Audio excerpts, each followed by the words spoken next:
नमस्कार दर्शक बंधु शुभ सकाळ। आज हेउची डिसेंबर मास 25 तारिख। आज मु आपनक पई किछि पछा पछा गुरुत्वपूर्ण खबर नै करी आसीची।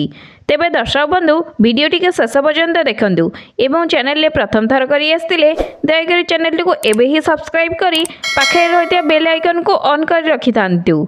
तेबे दर्शक बंधु चलंतु देरी न करी नजर पकाई नेबा आजिर प्रथम खबर उपरे। नुआ वर्ष ठारू सरकार एक नुआ योजना आरंभ करने को जाउछंती।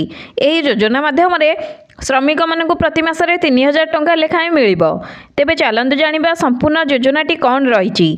सरकार नुआ वर्ष ठारू आउ एक योजना आनिबा को जाउछंती। एही योजनार नाम हेउची प्रधानमंत्री श्रम योगी मनधन योजना।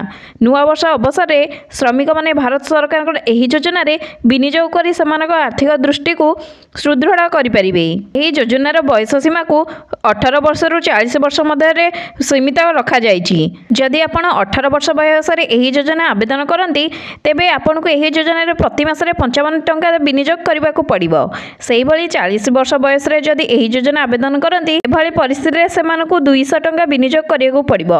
आपण को 60 वर्ष बयस पर्यंत एही विनियोग करबा को पड़िबो एवं 60 वर्ष परे एहा आपण को प्रति मासरे प्रधानमंत्री श्रम योगी मनधन योजना अधीन रे प्रति मासरे 3000 टंका लेखाएं पेंशन पाई परिबे। एबे चलंतु नजर पकाइबा परवर्ती खबर उपरे। चिंता बढ़ाइलाणी कोरोना भाइरस रो नुआ भाइरिएंट JN1। कोरोनार यह नुआ भाइरेंट क्रमागत भाव में वृद्धि पाइबारे लागिछि। सेहीपरि देश में 24 घंटा मध्य 400 नुआ मामला सामना को आसीछि, जहाँ पुणी थे कोरोना कड़ लेउटिबा कुहाଯାଉଛି। केंद्र स्वास्थ्य मंत्रालय रिपोर्ट अनुसार JN1 भाइरेंट रोग आक्रांत संख्या वृद्धि पाउछि एवं देश में सक्रिय आक्रांतक संख्या 3000 पहुंची।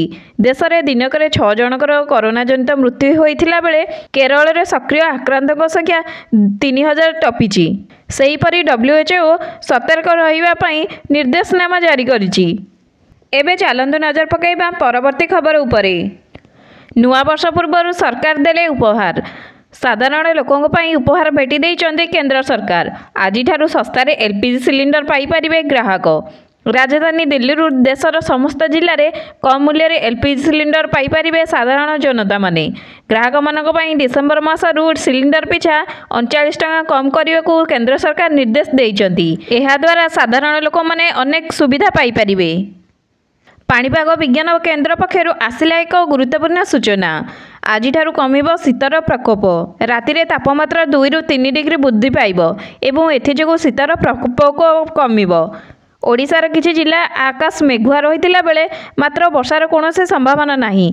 एहा प्रभाव रे ओडिशा समेत अन्य जिला मानकरे अनेक स्थान रे तापमात्रा 2 रु 3 डिग्री वृद्धि हेबार संभावना रहिछि। आसंता 2 दिन पई ओडिशार विभिन्न जिले में कुहुड़ी सतर्कता जारी होइछि मध्य। एहार प्रभाव रे राज्यर शीतर प्रकोप कमिबा सह घन कुहुड़ी दृश्यमान हेबो बोली सतर्कता कराइछि पाणीपाग विज्ञान केंद्र।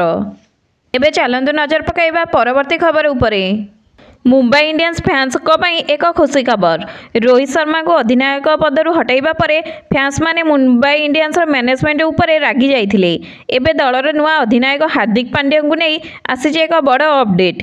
विश्वकप रु बाद पड़ी हार्दिक पांड्या वर्तमान पर्यंत सुस्थ होई नांदी, तेणु IPL 2024 रे खेलिबा तांको पई कष्टकर। हार्दिक पांड्या एही अपडेट आसिबा परे फैंस माने आशा रखिचंदी जे रोहित शर्मा पुणी थरे दलर कैप्टेन दायित्व नै पारंती। एबे चलंतु नजर पकाइबा परवर्ती खबर उपरे। भारतीय महाकाश गवेषणा संगठन प्रथम सूर्य मिशन आदित्य L1 को नहीं आसी एक बड़ अपडेट। इसरो मुख्य S सोमनाथ कहते जे चंद्रयान 3 भली सूर्य मिशन सफलता को लाइव प्रसारण करा। से कहते जे आसंता जनवरी 6 तारिख रे आदित्य L1 सूर्य निकटतम L1 पॉइंट रे पहुँचबो। इसरो प्लानिंग मुताबक यही इवेंट लगी एबे 12 रु 13 दिन समय अच्छी एवं यही ऐतिहासिक अवसर को इसरो पक्षरु तांको वेबसाइट एवं यूट्यूब चैनल रे लाइव प्रसारण करा जिवो बोली उल्लेख करछंदी।